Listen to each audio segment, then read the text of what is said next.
नमस्कार साथियों, जय हिंद क्लासेस के ऑनलाइन प्लेटफॉर्म पर आपका हार्दिक स्वागत है। हम बात कर रहे थे राजस्थान की कला और संस्कृति के बारे में, जिसमें हमारा टॉपिक चल रहा था राजस्थान की हस्तकला। हस्तकला क्या होता है कि हाथ से वस्तु बनाने की कला हस्तकला कहलाती है। हस्तकला का खजाना किसे कहा था? तो वो है हस्तकला का खजाना राजस्थान।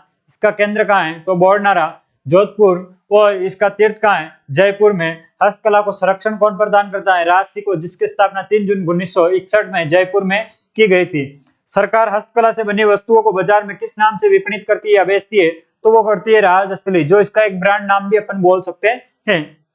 फिर हम एक एक हस्तकला के बारे में बात कर रहे थे कि पोट्री कला क्या होता है, मीनाकारी क्या होती है, अपन बात कर चुके हैं इनके बारे में। पोट्री कला चीनी मिट्टी के बर्तनों पर चित्रांकन का कार्य पोट्री कला कहलाता है। और पोट्री कला अलग अलग प्रकार की थी। ब्लू पोट्री हो गई, ब्लैक पोट्री हो गई, सुनहरी पोट्री हो गई या डबल वर्क पोट्री हो गई, आदि के बारे में अपन विस्तार से चर्चा कर चुके हैं। फिर बात की थी अपन ने मीनाकारी।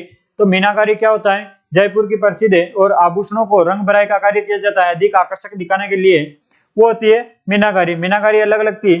जो पीतल के आभूषण होते हैं, पीतल वाले, उन पर रंग भराई का कार्य किया जाता है, कच्ची मीनाकारी कहलाती है।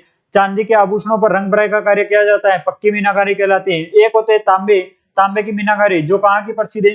तो ये भीलवाड़ा की प्रसिद्ध है। फिर अब बात करते हैं आज के क्लास में राजस्थान थेवा कला के बारे में। थेवा कला क्या होती है और थेवा कला कहाँ की प्रसिद्ध है? तो हम बात करने वाले हैं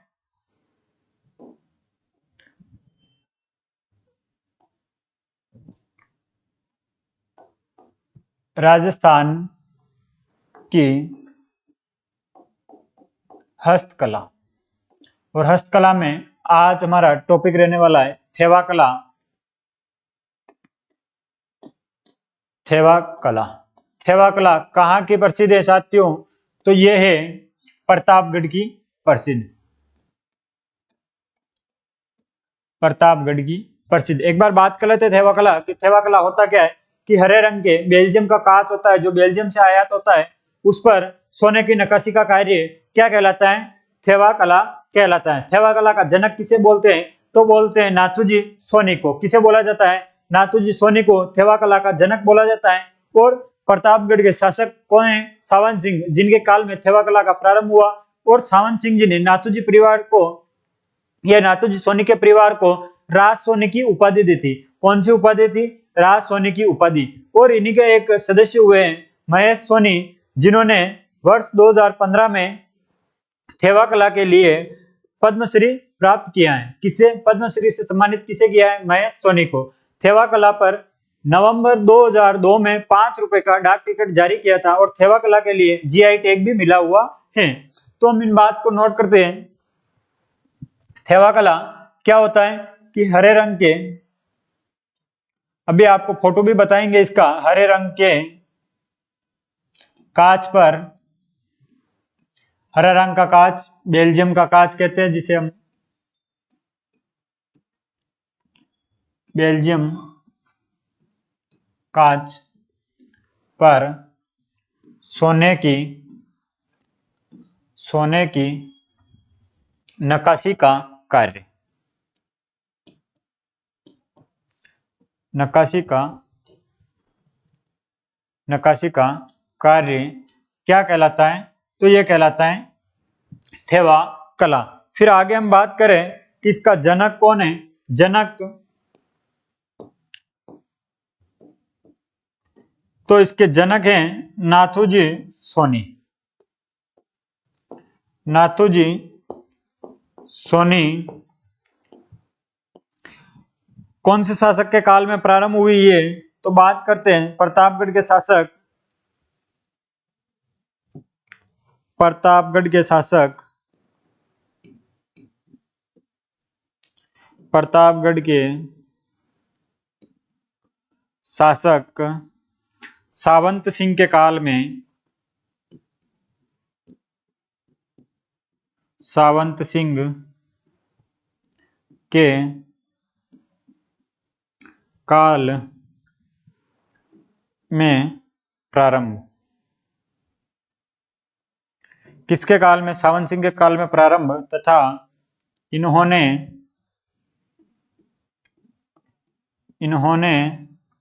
किसने? सावन सिंह जी ने नाथूजी सोनी परिवार को नाथूजी सोनी परिवार को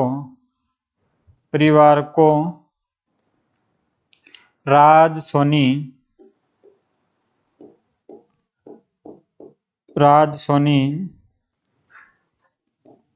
की उपाधि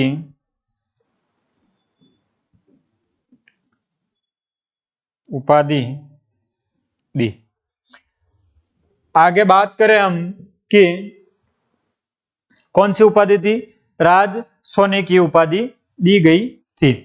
हम बात करें आगे इसके बारे में कि राज सोनी की उपाधि को वर्ष 2011 में, कब, वर्ष 2011 में लिम्का बुक में इसका नाम दर्ज किया गया है। लिम्का बुक में नाम दर्ज कब किया है, तो वर्ष 2011 में किया है। आगे बात करें, यह है थेवा कला। क्या है कि हरे रंग का बेल्जियम का कांच है जिस पर सोने की नक्काशी का कार्य किया गया है। फूल वूल बनाए गए हैं, मोर बना हुआ है, आदि चित्रांकन किए हुए हैं। आगे हम बात करें कितने रुपए का डाक टिकट जारी हुआ है इस पे, 5 रुपए का। कब हुआ है, तो नवंबर 2002 में 5 रुपए का डाक टिकट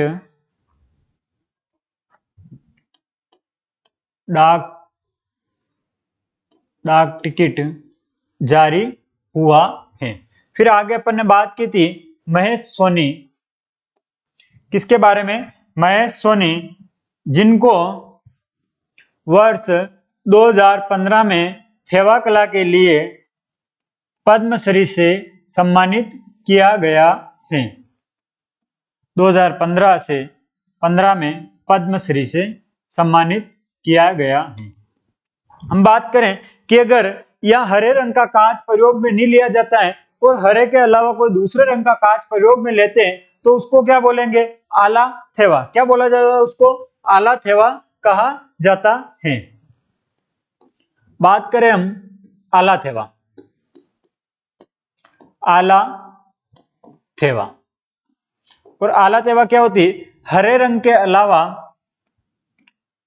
हरे रंग के अलावा अन्य रंग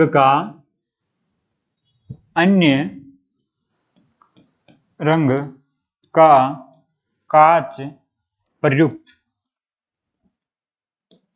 क्या होता है कि हरे रंग के कांच के अलावा जो अन्य रंग का कांच लेते हैं उसको क्या बोलते हैं, आला थेवा बोला जाता है। फिर हम बात करें इसके बारे में और आगे कि क्या बात हो गई अपनी, किसका जनक कौन है, किसके काल में प्रारंभ हुई, सावन सिंह के राज सोनी की उपाधि दी गई है।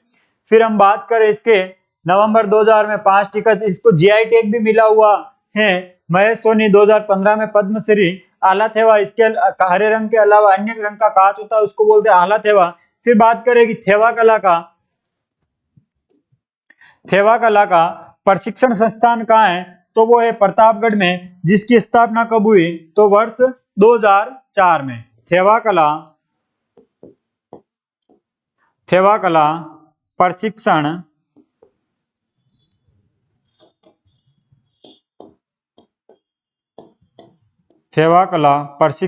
संस्थान,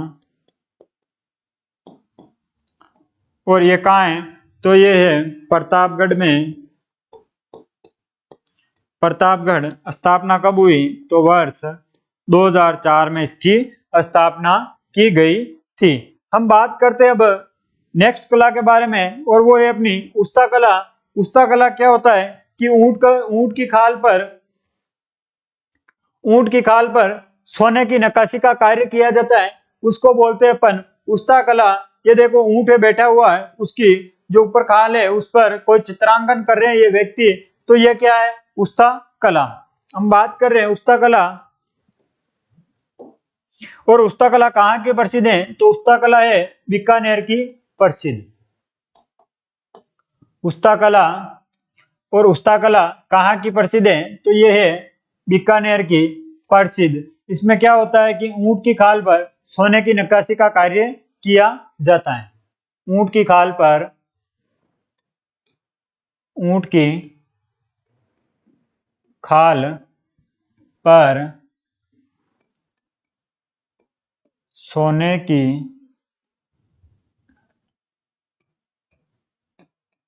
नक्काशी का कार्य, ऊंट की खाल पर सोने की नक्काशी का कार्य किया जाता है, उसको क्या बोलते हैं? उस्ता कला। बात करें कि ये मूलतः उस्ता कला, इसी को बोलते हैं अपन मुनवंती कला। क्या बोलते हैं? मुनवंती कला भी कहा जाता है। और उस्ता कला मूलतः कहाँ की है? तो ये मूलतः है ईरान की, और इसे लाहौर लाए थे अकबर। अकबर कहाँ लाए? लाहौर। और लाहौर से अपने बीकानेर के एक शासक हुए हैं अनूप सिंह। अनूप सिंह जी के काल में एक व्यक्ति था मोहम्मद उस्ता, जो इस कला को बीकानेर लेके आता है। कहाँ लाता है? बीकानेर। तो नोट करें, बीकानेर के शासक, बीकानेर के शासक, बीकानेर के शासक अनूप सिंह के काल में, अनूप सिंह के काल में मोहम्मद उस्ता, मोहम्मद उस्ता बीकानेर, बीकानेर लाए। क्या लाए? उस्ता कला को बीकानेर में कौन लाया? तो वो मोहम्मद उस्ता लाया था। किसके काल में? अनूप सिंह जी के काल में। हम बात करें आगे कि ये व्यक्ति मोहम्मद उस्ता इसको लेके तो आया, लेकिन इतना कोई इसका प्रचार प्रसार और फेमस नहीं हुई थी। इसके बाद एक व्यक्ति हुआ है जो राजस्थान का प्रथम व्यक्ति है जिसको प्रसिद्ध करने का श्रेय किसे जाता है? तो कादर बख्श को। किसको? कादर बख्श के नाम से एक व्यक्ति हुआ है जिसने उस्ता कला को राजस्थान में काफी प्रचार प्रसार किया और प्रसिद्ध किया था। तो नोट करें, कादर बख्श,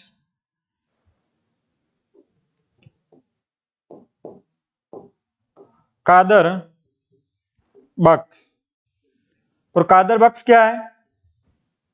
राजस्थान में प्रसिद्धि का श्रेय, राजस्थान में प्रसिद्धि का श्रेय किसे जाता है? तो वो जाता है कादर बख्श को। एक व्यक्ति और है जो कि जर्मन के एएच मुलर।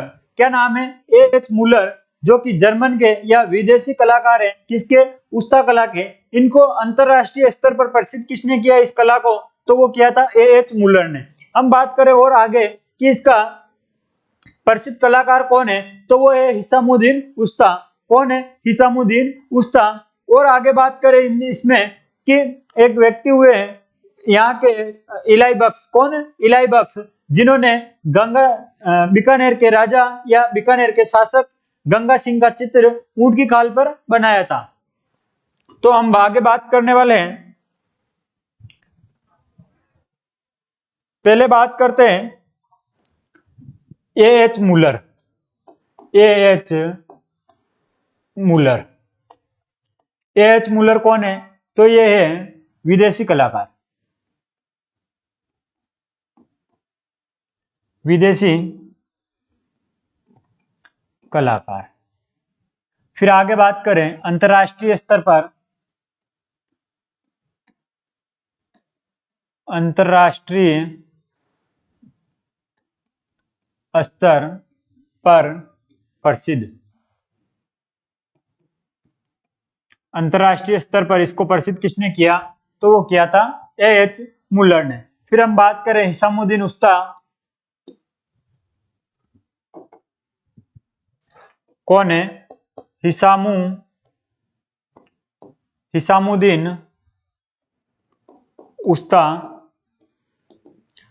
प्रमुख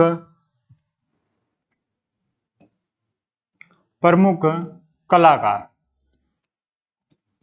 प्रमुख कलाकार। इसी के साथ हम बात कर लेते हैं कि वर्तमान कलाकार कौन है। वर्तमान कलाकार, वर्तमान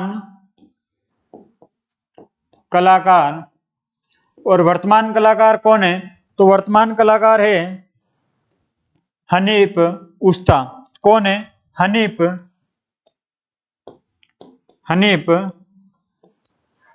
उस्ता। हनीफ उस्ता के अलावा लाल सिंह भाटी ने गेंडे की खाल पर कार्य किया था। किस पर? गेंडे की खाल पर कार्य किया था। किसने? लाल सिंह भाटी ने। आगे हम बात करें कि यहाँ की महिला कलाकार कौन है?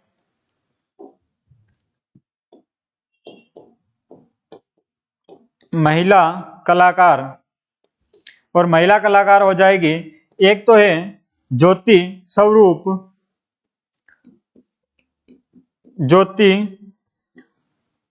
स्वरूप, ममता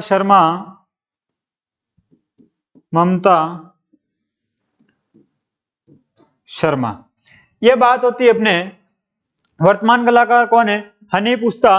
और बात करें लाल सिंह भाटी, महिला कलाकार कौन है? ज्योति स्वरूप और ममता शर्मा। आगे हम बात करते हैं कि थेवा कला, इसी को छोटा करके लिख देते हैं कि इलाई बख्श। कौन व्यक्ति हुए? एक इलाई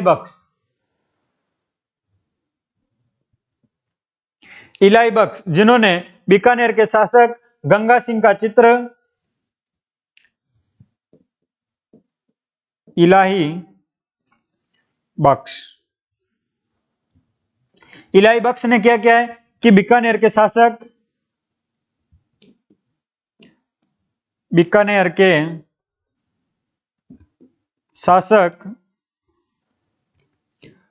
गंगा सिंह, बीकानेर के शासक गंगा सिंह का चित्र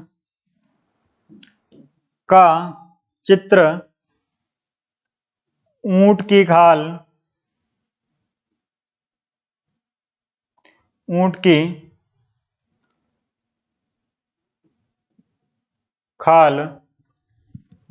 पर बनाया।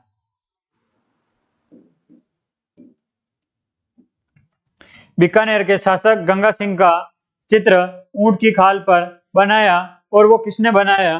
तो इलाई बख्श ने बनाया था। फिर बात करें कि इसकी एक संस्था है जो उस्ता कला के बारे में ट्रेनिंग देती है, तो वो है अपनी कैमल, क्या नाम है? Camel hair hide training centre या ट्रेनिंग संस्थान। कैमल हेयर हाइड ट्रेनिंग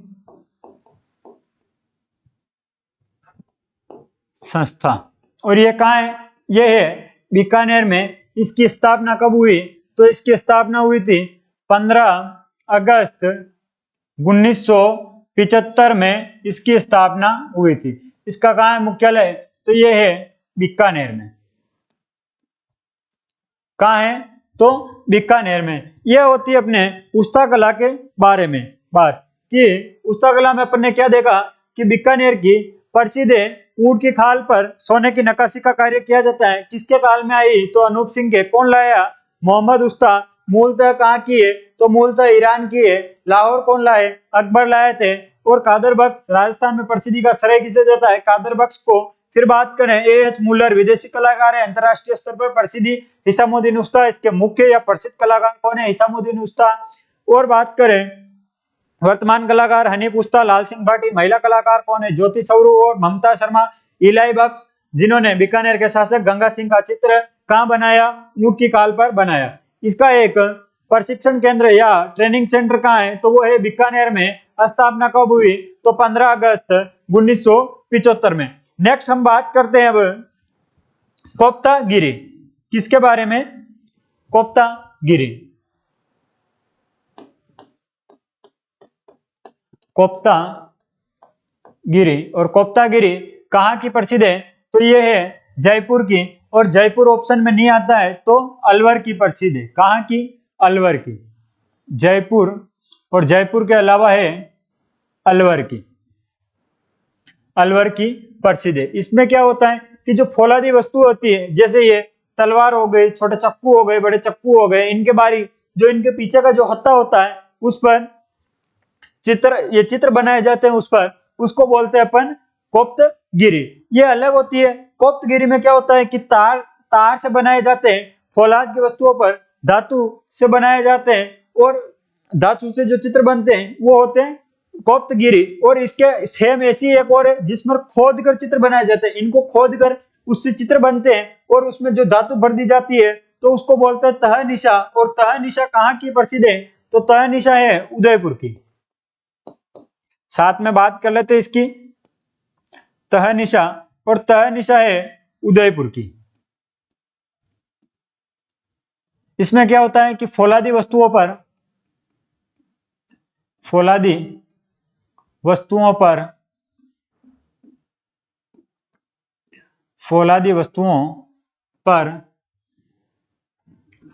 धातु से चित्रांकन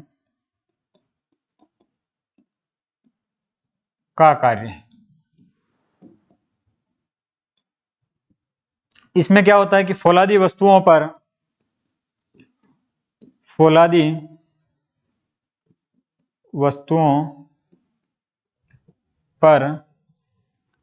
खोदकर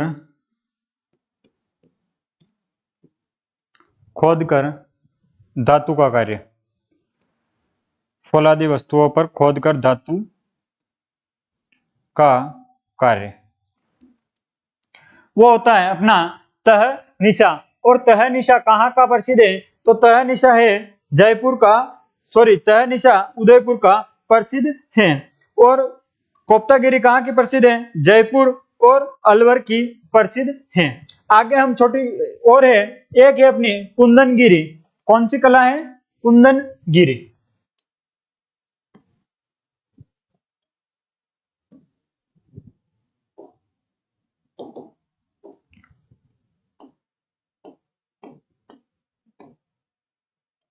कुंदनगिरी। और कुंदनगिरी कहाँ की प्रसिद्ध है? तो कुंदनगिरी है जयपुर की प्रसिद्ध। और इसमें क्या होता है कि आभूषणों पर कांच का कार्य किया जाता है, कांच लगाए जाते हैं। जैसे अपन कोई वीटी पहनते हैं अंगुलियों में और उस पर कोई नगीना लगा होता है, रेड कलर का हो गया, हरे का हो गया, व्हाइट हो गया, तो वो क्या है? कुंदनगिरी। कहाँ की प्रसिद्ध है? जयपुर की। आभूषणों पर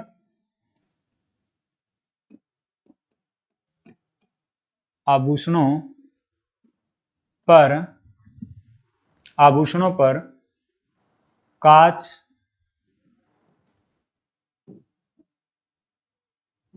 जड़ाई का कार्य।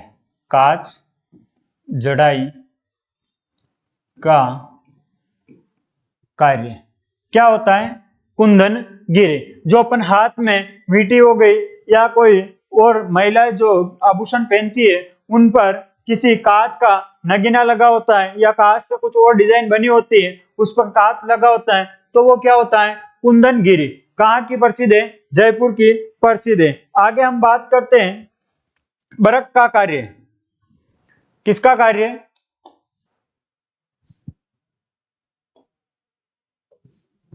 पेन क्या हो रहा है? बरक का कार्य। बरक का कार्य। और बरक का कार्य कहाँ का प्रसिद्ध है? तो यह है जयपुर का।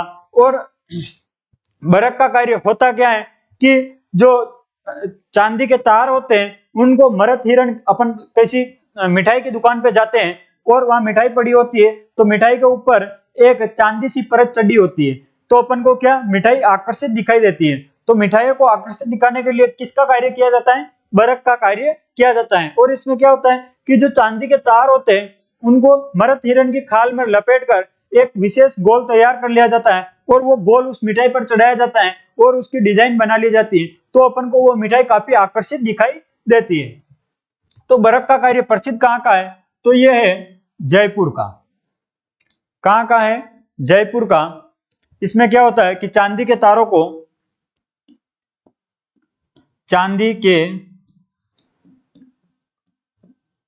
तारों को आप कहोगे कि चांदी के तार ही क्यों ले रहे हैं, अपन मिठाई के देखते हैं ना, तो मिठाई कहीं रखी हुई है, मिठाई की दुकान पे वहां पड़ी है, अपन को दूर से दिखाई देती है, कितनी आकर्षित होती है चांदी के कलर की, इसीलिए चांदी के तारों का कार्य काम लिया जाता है। चांदी के तारों को मरत हिरण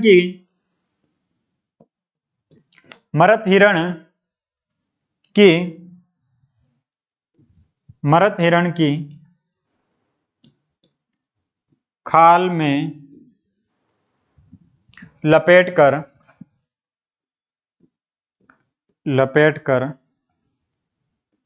गोल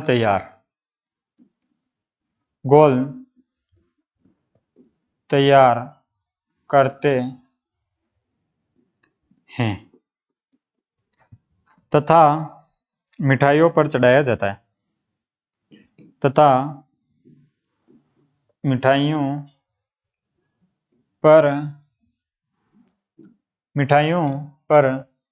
मिठाइयों को आकर्षक दिखाने के लिए, मिठाइयों को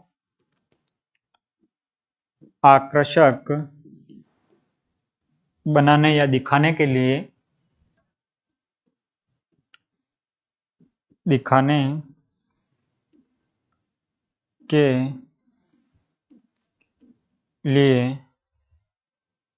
उन पर, किन पर, मिठाई पर या उन पर चढ़ाते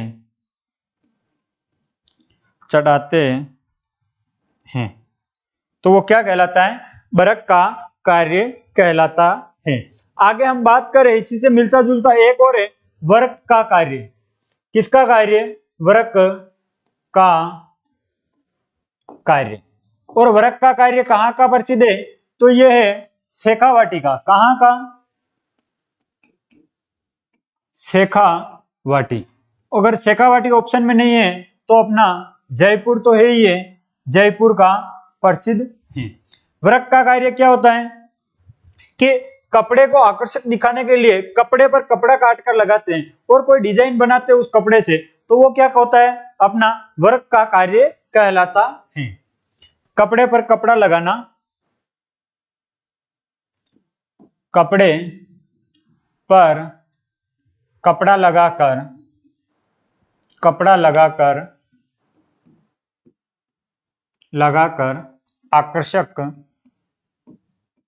आकर्षक दिखाना।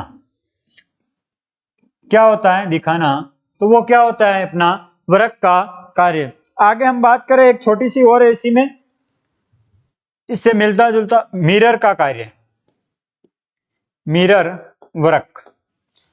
वर्क क्या होता है, नाम से लग रहा होगा कि मिरर वर्क क्या होता है। और मिरर वर्क कहाँ का प्रसिद्ध है, तो यह है चौहटन बाड़मेर का। कहाँ का प्रसिद्ध है, चौहटन बाड़मेर का। और आप बताओ इसके नाम से क्या लग रहा है कि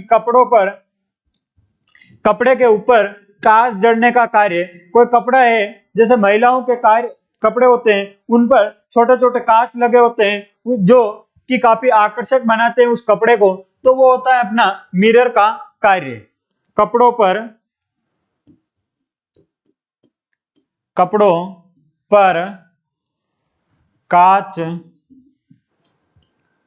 जड़ई का कार्य। और ये कांच जड़ई का कार्य क्या कहला रहा है, मिरर वर्क। और मिरर वर्क सर्वाधिक किया कहाँ जाता है, या सर्वाधिक इसका काम कहाँ होता है, तो ये होता है जैसलमेर में। कहाँ होता है, जैसलमेर में। सर्वाधिक कार्य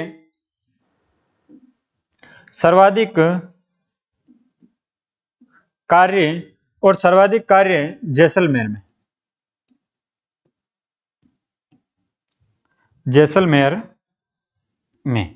कहाँ हो रहा है इसका सर्वाधिक कार्य, तो जैसलमेर में। ये होते हैं अपने मिरर वर्क। और क्या देखा, वर्क का कार्य, कुंदनगिरी, कोप्तागिरी, तनिषा, इन आदि के बारे में अपन बात कर चुके हैं। अब हम नेक्स्ट बात करते हैं, और नेक्स्ट कला है अपनी काष्ठ कला। कौन सी कला है, काष्ठ कला। काष्ठ कला क्या होता है कि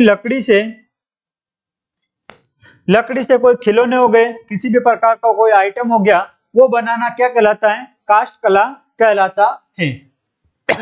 हम बात करें कि काष्ठ कला में जैसे आपने देखा होगा कोई साधु संत जो हाथ में लेके घूमते हैं, वो कटोरा सा जिसमें कुछ रखा होता है, उसको क्या बोलते हैं? पात्रे पिपड़ने।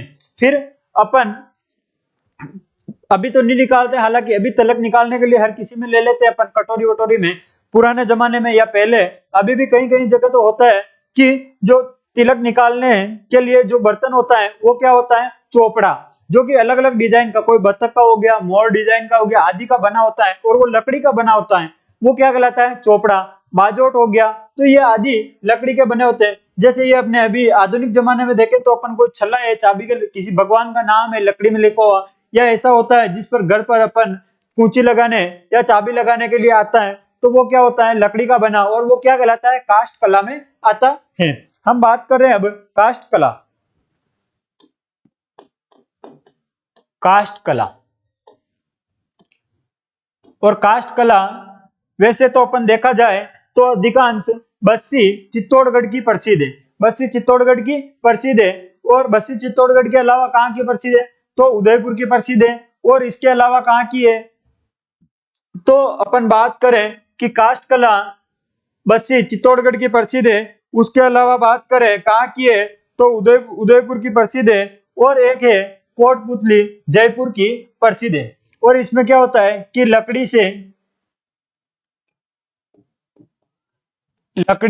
से वस्तुओं का निर्माण, लकड़ी से वस्तुओं का निर्माण क्या कहलाता है? काष्ठ कला कहलाता है। फिर आगे बात करें कि इसका जनक कौन है? काष्ठ कला के जनक, और जनक है इसके प्रभात जी सुतार। कौन है जनक? जनक है प्रभात जी सुतार। और हम बात करें कि यह कला मेवाड़ की प्रसिद्ध है, कहाँ की? चित्तौड़गढ़ की।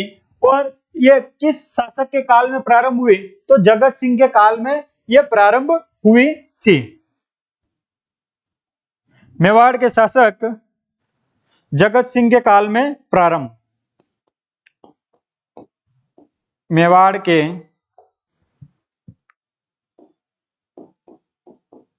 शासक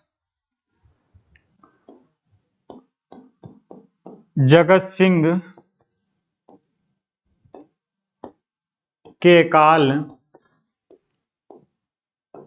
में प्रारंभ।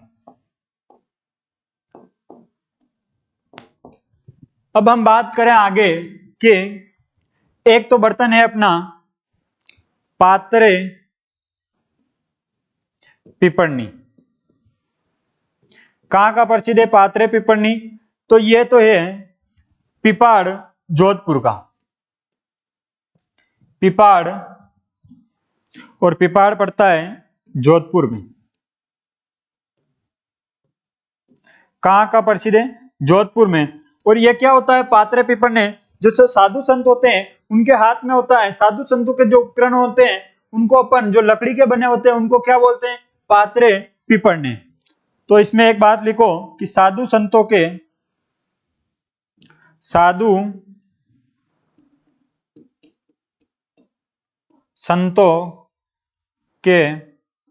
उपकरण, और साधु संतों के उपकरण क्या कहलाते हैं? तो पात्रे पिपड़ने। आगे हम बात करते हैं और लकड़ी का और क्या बर्तन है? तो लकड़ी के और बर्तन की बात करें तो एक तो है अपना चोपड़ा। चोपड़ा, चोपड़ा मैंने बता दिया क्या होता है। चोपड़े के अलावा है बाजोट।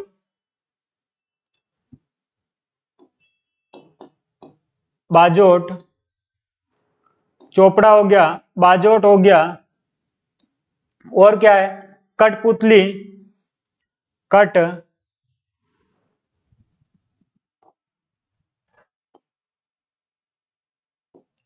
कठपुतली,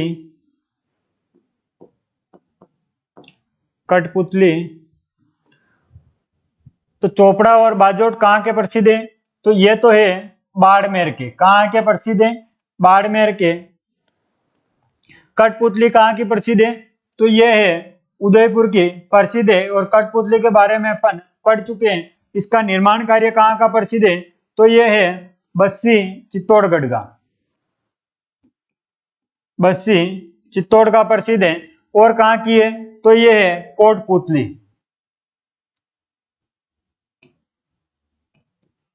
कोटपुतली जयपुर की। कोटपुतली कहाँ पड़ता है? जयपुर में। और वहां की क्या प्रसिद्ध है? कठपुतली प्रसिद्ध है। आगे हम बात करें तो आगे है, एक तो है कावड़। कावड़, और कावड़ क्या होता है साथियों कि लकड़ी का बना मंदिर जिसमें मूर्ति नहीं होती है वो होता है कावड़। और इसका उपयोग सावन मास में किया जाता है। और एक इसी से है बेवाण, जिसमें कावड़ बना हुआ है और उसी में उस मंदिर में अगर मूर्ति की स्थापना कर दी जाती है तो वो कहलाता है बेवाण, जिसका जल जूलनी 11 पर भगवान को स्नान कराने के लिए ले जाया जाता है। कावड़ क्या होता है? लकड़ी का बना, लकड़ी का बना मंदिर नुमा आकृति, जिसमें मूर्ति ना हो। जिसमें क्या नहीं होती है? मूर्ति नहीं होती है। एक है बेवाण। तो बेवाण क्या होता है कि कावड़ में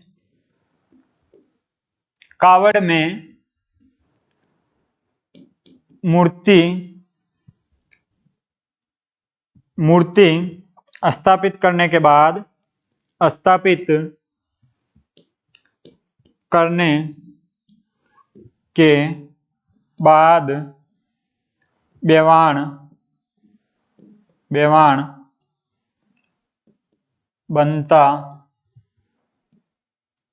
बेवाण बनता है। और क्या है लकड़ी की? एक लकड़ी की होती है गणगौर।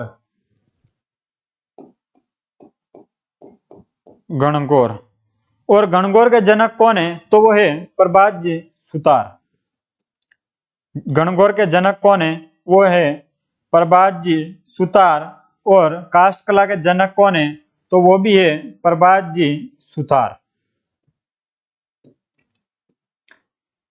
ये होती है अपने काष्ठ कला के बारे में। क्या देखा अपन ने कि बाजोट, चोपटा, कठपुतली, कावड़, बेवाण, गणगौर आदि के बारे में अपन चर्चा कर चुके हैं। आगे और बात करें कि चंदन की काष्ठ कला, एक और है चंदन की काष्ठ कला कहाँ की प्रसिद्ध है? तो ये तो है चूरू की। कहाँ की प्रसिद्ध है? चंदन की काष्ठ कला और चंदन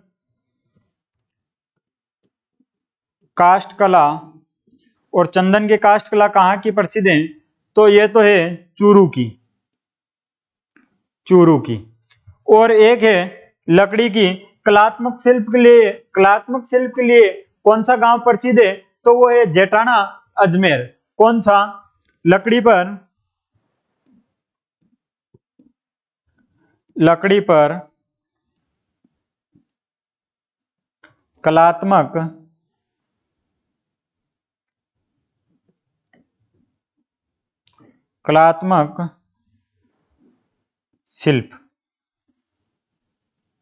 कलात्मक शिल्प हेतु। और ये कहाँ का है? तो ये है जेठाना। और जेठाना कहाँ पड़ता है? तो जेठाना पड़ता है अजमेर में। कहाँ पड़ता है? अजमेर में। ये बात होती है अपनी काष्ठ कला के बारे में कि काष्ठ कला क्या होता है कि लकड़ी की वस्तुओं का निर्माण करना। काष्ठ कला जनक कौन है? प्रभातजी सुतार। मेवाड़ के शासक कौन है? जगत सिंह के काल में प्रारंभ हुई। फिर बात करें पात्रे पिपरनी, तो पिपाड़ जोधपुर के साधु संतों के जो उपकरण होते हैं उनको बोलते हैं पात्रे पिपरनी। फिर आगे देखा अपन ने बाजोट, कावड़, बेवाण, चोपड़ा, कठपुतली, गणगौर आदि के बारे में। चंदन की काष्ठ कला कहाँ है? तो चूरू की लकड़ी पर कोई कलात्मक शिल्प करना तो वो वहां का है जेठाना का प्रसिद्ध है। फिर आगे हम बात करते हैं और आगे की अपनी कला है वो है मथेरण कला। मथेरण कला कहाँ की प्रसिद्ध है मथेरण कला? तो ये तो है बीकानेर की प्रसिद्ध। अब बात करें कि मथेरण कला में होता क्या है कि कोई धार्मिक या पौराणिक कोई स्थल है जहां पे धार्मिक या पौराणिक ग्रंथों का चित्रण करना, जैसे कोई मंदिर है और उससे किसी भगवान का या किसी भगवान के बारे में वहां पर चित्र करना, तो वो क्या कहलाता है अपना मथेरण कला। और मथेरण कला कहाँ की प्रसिद्ध है? तो ये है बीकानेर की। और इसके चित्रकार कौन है या ये मथेरण कला किसके काल में प्रारंभ हुई? तो ये तो हुई थी अनूप सिंह के काल में इसका सर्वाधिक विकास हुआ था। फिर बात करें कि इसका प्रमुख कलाकार कौन है, तो कलाकार में बात करें मुन्नालाल हो गया, रामलाल हो गया, मुकुंद हो गया, आदि इसके प्रमुख कलाकार हैं। क्या होता है कि किसी धार्मिक या पौराणिक स्थल पर धार्मिक या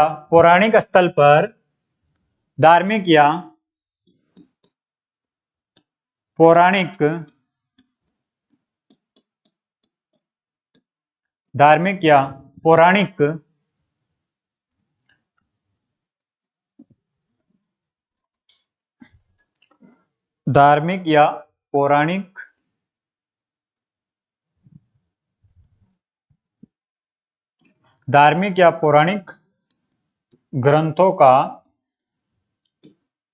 का चित्रण क्या कहलाता है? तो यह कहलाता है मथेरण कला।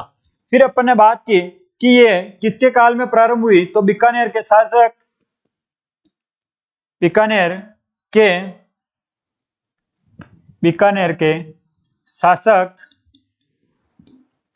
अनूप सिंह के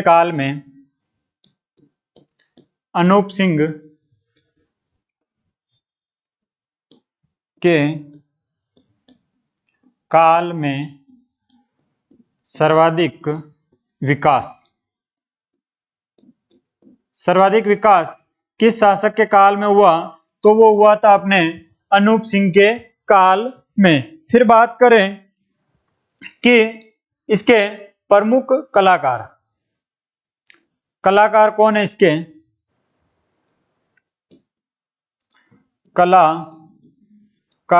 कलाकार में बात करें तो मुन्नालाल, कौन सा लाल? मुन्नालाल। और कौन है? एक है रामलाल और कौन है? मुकुंद।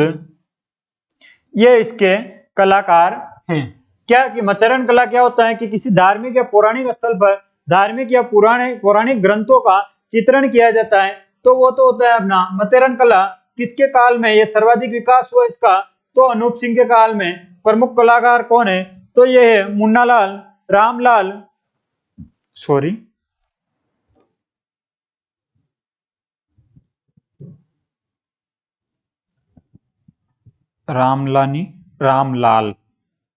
रामलाल और मुकुंद, ये इसके प्रमुख कलाकार हैं।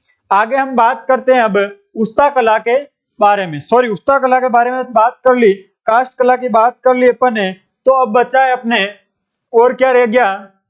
हम बात करें आगे फड़ कला के बारे में कि फड़ चित्रण क्या होता है।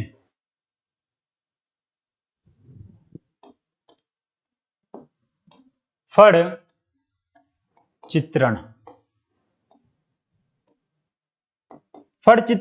कहाँ का प्रसिद्ध है? तो फड़ चित्रण है शाहपुरा। और शाहपुरा कहाँ है? तो शाहपुरा है भीलवाड़ा का प्रसिद्ध है। फड़ चित्रण में क्या होता है कि किसी सूती का कपड़ा लाल हो गया, पीला हो गया, नीला हो गया, हरा हो गया आदि रंग का सूती का या रेजी का कपड़ा होता है, जिस पर लोग देवी देवता हो गए या लोक देवी देवता या कोई प्रसिद्ध व्यक्ति हो गया आदि के बारे में, उनकी जीवनी के बारे में, पूरा जीवन उन्होंने क्या किया क्या नहीं किया आदि के बारे में लिखना, वो क्या होता है, वो फड़ चित्रण कहलाता है। और बात करें कि फड़ चित्रण में अलग अलग प्रकार की फड़े हैं, जैसे सर्वाधिक लोकप्रिय फड़ किसकी है, तो वो तो है पाबूजी की। और सर्वाधिक लंबी, सर्वाधिक छोटी, बड़ी और सर्वाधिक चित्रांकन वाली फड़ किसकी है, तो वो है देवनारायण जी की।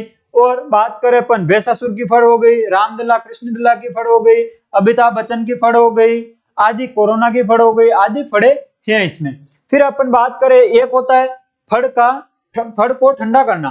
फड़ ठंडी करना क्या कहलाता है कि फड़ क्षीण जीर्ण हो जाती है तो उसको तालाब में विसर्जित किया जाता है, तो उसको बोलते हैं अपन फड़ को ठंडा करना। हम बात करें कि फड़ चित्रण क्या होता है कि लाल पीले, लाल हो गया, हरा हो गया, नीला हो गया रंग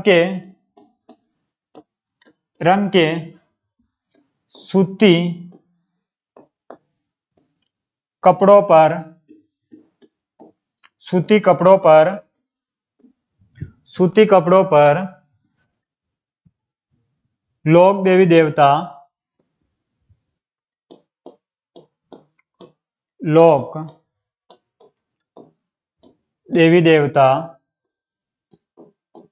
लोक देवी देवता या ऐतिहासिक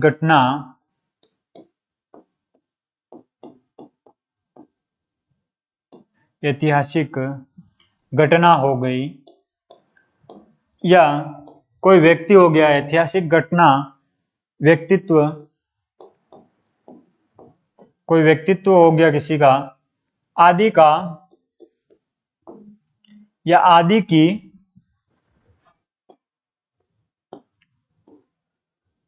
जीवनी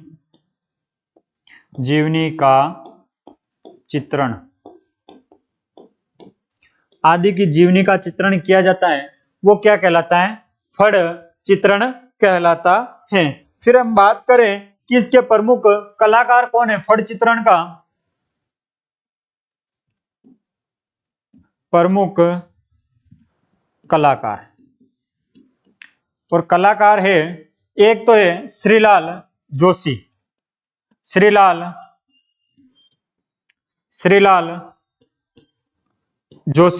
इनको, श्रीलाल जोशी को वर्ष 2006 में फड़ चित्रण के लिए पद्मश्री से सम्मानित किया गया है। एक व्यक्ति और है, उनका नाम है प्रदीप मुखर्जी। क्या नाम है, प्रदीप मुखर्जी। प्रदीप मुखर्जी ने क्या किया है कि जो रामचरितमानस है उससे संबंधित या उस पर आधारित 108 लघु चित्रों का चित्रण किसने किया है, तो वो किया है प्रदीप मुखर्जी ने। हम आगे बात करें कि महिला चित्रकार कौन है,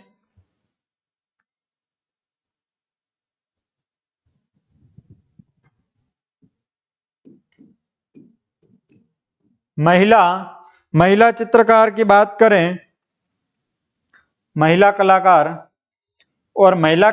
कौन है, तो एक तो है गौतली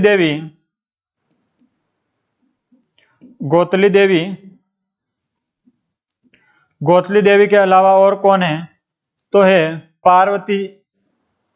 पार्वती जोशी। कौन है, पार्वती जोशी। ये इसके प्रमुख कलाकार हुए हैं। कौन, श्रीलाल जोशी, प्रदीप मुखर्जी, जिन्होंने रामचरितमानस से संबंधित 108 लघु चित्र बनाए हैं। महिला कलाकार कौन है, गौतली देवी, पार्वती जोशी। अब हम बात करते हैं, एक है अपना फड़ को ठंडा करना।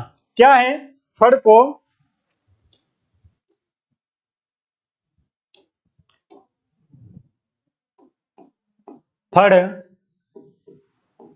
ठंडा करना, फड़ ठंडी करना, ठंडा करना या ठंडी करना। और फड़ ठंडी करना क्या होता है कि फड़ कोई जीर्ण शीर्ण या फट जाती है तो उसको पास के तालाब में पूरे क्रियाक्रम से विसर्जित किया जाता है, उसको बोलते हैं फड़ ठंडी करना, फड़ के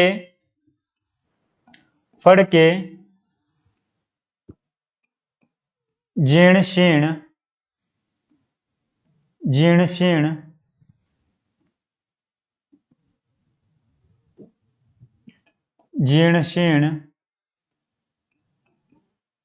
होने पर सरोवर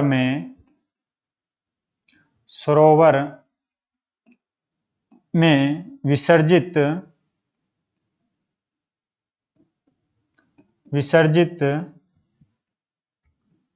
करना। क्या कि फड़ के जीर्ण शीर्ण होने पर उसको सरोवर में, तालाब में आदि में या नदी में किसी में भी विसर्जित करना, पवित्र में जो पवित्र जल होता है उसमें विसर्जित करना क्या कहलाता है? फड़ को ठंडी करना कहलाता है। फिर आगे हम बात करें अब कुछ एक फड़ों के बारे में।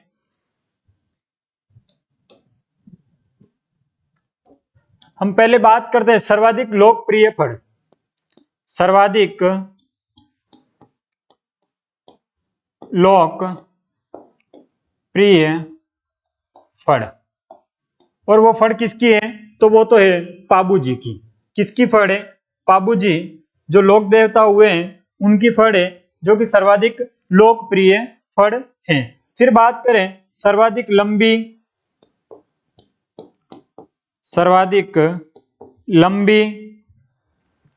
फिर बात करें सर्वाधिक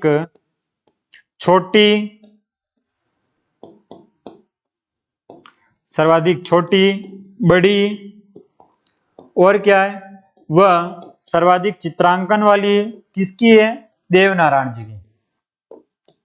चित्रांकन ऐसी फड़ किसकी है? तो वो है भगवान देवनारायण जी की।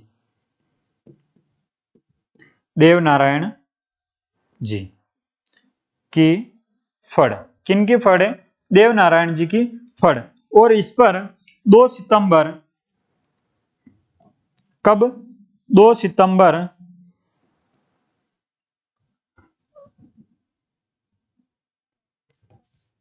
1992 में, कब? 1992 में डाक टिकट जारी। कब किया था? डाक टिकट जारी किया था। किस पर? सर्वाधिक लंबी, सर्वाधिक छोटी, बड़ी, सर्वाधिक चित्रांकन वाली फड़ किसकी है? देवनारायण जी की फड़ है। आगे हम बात करें भैंसासुर की फड़, जो कि हाड़ौती क्षेत्र में ये होती है और बावरी जाति के लोग इसका वाचन करते हैं। इसका वाचन नहीं होता है दोस्तों, भैंसासुर की फड़ का केवल नाम मात्र के दर्शन किए जाते हैं। आगे हम लिखें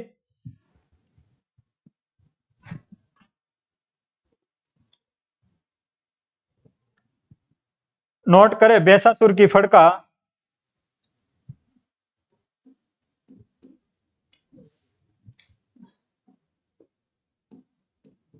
भैंसासुर की फड़ का वाचन नहीं होता है।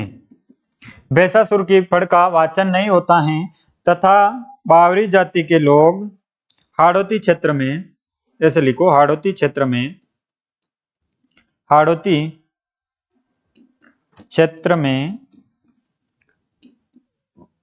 बावरी जाति के लोग दर्शन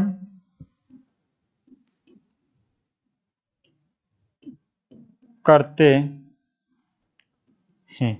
क्या करते हैं? बावरी जाति के लोग दर्शन करते हैं। आगे बात करें कि रामदल्ला कृष्णदल्ला की फड़, जिसको बिना वाद्य यंत्र के पढ़ा जाता है। किसको? रामदल्ला कृष्णदल्ला की फड़ को। नोट करो कि रामदल्ला व एक है कृष्णदल्ला, रामदल्ला व कृष्णदल्ला की फड़ को बिना वाद्य यंत्र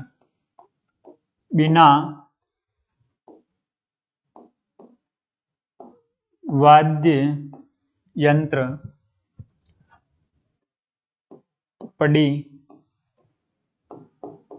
जाती है। और पढ़ते कब है? दिन में। पढ़ी जाती हैं दिन में। फिर आगे बात करें अपन तो वो है अमिताभ बच्चन की फड़, जिसका वाचन किसने किया? तो रामलाल और पतासी देवी बोपी ने। कहां पे किया? तो न्यूयॉर्क अमेरिका में किया था। किसने किया? रामलाल और पतासी देवी ने। किसका?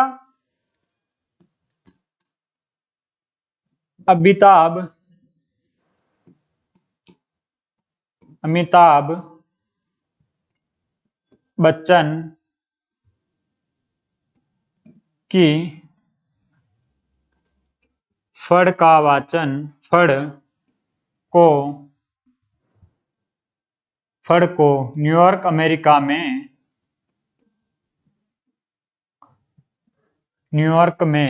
रामलाल, कौन सा लाल?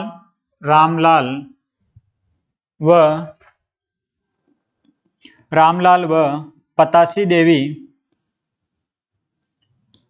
के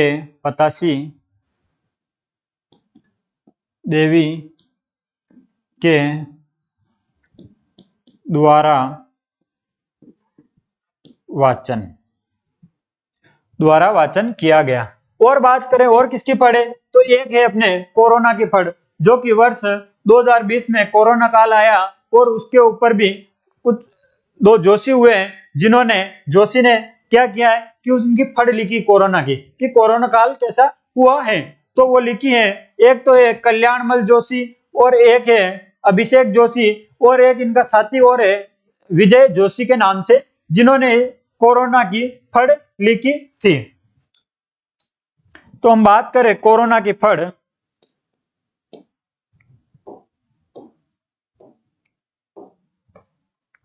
किसकी फड़? कोरोना की फड़। और कोरोना की फड़ किसने लिखी है? तो कोरोना की फड़ लिखने वाला व्यक्ति है कल्याणमल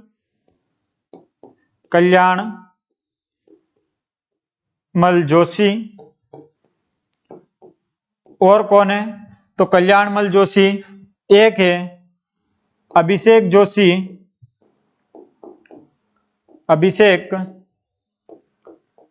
जोशी और कौन है?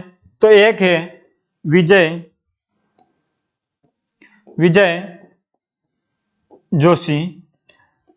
साथियों, ये बात होती है अपने फड़ कला की, और आज की क्लास को हम यहीं तक रखने वाले हैं। फड़ कला और जो भी अपनी हस्तकलाएं बच रही उसको अपन नेक्स्ट क्लास में पढ़ने वाले हैं। आज की हमने बात की कि पहला देखा थेवा कला क्या होती है। थेवा कला प्रतापगढ़ की प्रसिद्ध है। हरे रंग के बेल्जियम के कांच पर सोने की नक्काशी का कार्य किया जाता है। फिर उस्ता कला कहाँ की? बीकानेर की। ऊंट की काल पर सोने की नक्काशी का कार्य किया जाता है। फिर आगे देखा अपन ने कोप्तागिरी क्या होती है? फौलादी वस्तुओं पर धातु से चित्रांकन करना। कोप्तागिरी जयपुर अलवर की प्रसिद्ध है। तहनिशा फौलादी वस्तुओं को खोद कर धातु का कार्य किया जाता है, जिस पर इसमें और इसमें फर्क है। और तहनिशा उदयपुर की प्रसिद्ध है। फिर अपन ने बात की थी कुंदनगिरी कहाँ की प्रसिद्ध है? जयपुर की। बरक का कार्य कहाँ का प्रसिद्ध है? जयपुर। जो कि मिठाइयों को सुंदर दिखाने के लिए गोल तैयार किया जाता है, तो वो है बरक का कार्य। आगे बात की अपन ने वर्क का कार्य। शेखावटी जयपुर का प्रसिद्ध है। कपड़ों पर कपड़ा काट कर लगाता है और उसको सुंदर दिखाया जाता है, तो वो है वर्क का कार्य। मिरर का कार्य कहाँ का है? चौहटन बाड़मेर का। चौहटन का और क्या प्रसिद्ध है? गोंद प्रसिद्ध है। कपड़ों पर कांच जड़ाई का कार्य किया जाता है मिरर वर्क में, और सर्वाधिक कार्य इसका कहाँ होता है? तो वो होता है जैसलमेर में। फिर अपन ने बात की थी इसके बाद काष्ठ कला क्या होता है? कि लकड़ों की वस्तुओं का निर्माण किया जाता है। इसके जनक कौन है? प्रभातजी सुतार। और यह किस समय प्रारंभ हुई? मेवाड़ के महाराजा जगत सिंह के। और लकड़ी के बर्तन क्या थे? पात्रे पिपन्नी हो गई, कावड़ हो गया, चोपड़ा हो गया, बाजोट हो गया, कठपुतली हो गया, गणगौर हो गया, चंदन की काष्ठ कला कहाँ की प्रसिद्ध है, तो वो है चूरू की। और इसके कलात्मक शिल्प के लिए कौन सा गांव प्रसिद्ध है, तो जेठाना अजमेर का प्रसिद्ध है। फिर अपन ने बात की आगे, तो वो है अपनी फड़ को ठंडी करना। फड़ ठंडी करना क्या होता है, तो फड़ के जीर्ण शीर्ण या फड़ फट जाती है तो उसको सरोवर में बहा दिया जाता है या विसर्जित कर दिया जाता है, तो वो होता है अपना फड़ को ठंडी करना। सर्वाधिक लोकप्रिय फड़ किसकी है, बाबूजी की। सर्वाधिक लंबी, छोटी, बड़ी, सर्वाधिक चित्रांकन वाली देवनारायण जी की। बेसासुर की फड़ का वाचन नहीं किया जाता है, केवल दर्शन किए जाते हैं बावरी जाति के लोगों के द्वारा। फिर आगे अपन ने बात की कि रामदल्ला कृष्णदल्ला की फड़ बिना वाद्य यंत्र के पढ़ी जाती है, वो भी दिन में। अमिताभ बच्चन की फड़ का वाचन न्यूयॉर्क में किसने किया था, रामलाल और पतासी देवी ने। कोरोना की फड़ किसने लिखी थी, तो वो है कल्याणमल, अभिषेक और विजय जोशी ने। साथियों, क्लास कैसी लगी कमेंट करके बताएं, और आगे आपको ऐसे ही आप वीडियो को आगे से आगे अपने दोस्तों के साथ शेयर करते रहें और हमारा मोटिवेशन बढ़ाते रहें। जितने अधिक आप शेयर करोगे, व्यू आएंगे, लाइक आएंगे, उससे हमें भी मोटिवेशन मिलता है कि हमारी क्लास कोई देख रहा है। धन्यवाद दोस्तों।